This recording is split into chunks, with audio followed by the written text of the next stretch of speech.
Long ago, when our grandfathers were young children, there was a doctor whose name was Dolittle, Dr. John Dolittle.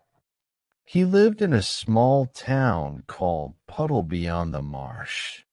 All the people, young and old, knew him by sight, and when he walked down the street wearing his tall hat, everyone said, "Look, there goes the doctor." He is a clever man, and the dogs and the children all ran up to him and followed him, and even the crows that lived in the church tower cawed and nodded their heads. The house where he lived, on the edge of the town, was quite small, but his garden was very big and had a wide lawn and stone chairs and weeping willows hanging over the water's edge. His sister, Sarah Dolittle, did the housekeeping for him, but the doctor took care of the garden himself. He loved animals and kept many kinds of pets. Besides the goldfish at the bottom of the pond in his garden, he had rabbits in the pantry, white mice in his piano, a squirrel in the linen closet, and a hedgehog in the cellar. He also had a cow with a calf and an old lame horse of 25 years, as well as chickens and pigeons and 2 lambs and many other animals. But his favorite pets were Dab Dab the duck, Jip the dog, Gub Gub the baby pig, Polynesia the parrot, and the owl Tutu. His sister always grumbled about all the animals and said they made the house dirty. And one day, when an old lady with rheumatism came to visit the doctor, she accidentally sat on the hedgehog, which was sleeping on the couch. The old lady never came back to visit the doctor. She preferred to drive all the way to Oxenthorpe, another town 16 kilometers away, to see another doctor.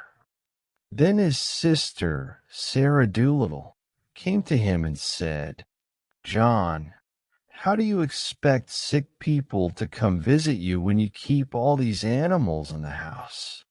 A good doctor, but his parlor is full of hedgehogs and mice. Who wants that? That's now the 4th person that these animals have driven away.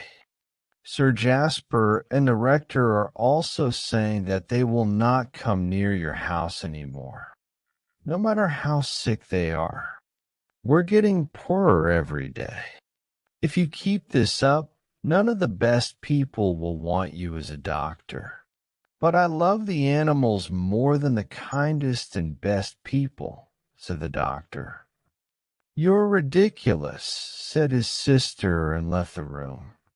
So as time went by, the doctor acquired more and more animals as visitors, and the number of people who came to see him became fewer and fewer, until he had no one left except the cat's meat man, who had no objection to animals. But the cat's meat man was not very rich, and he only got sick once a year at Christmas.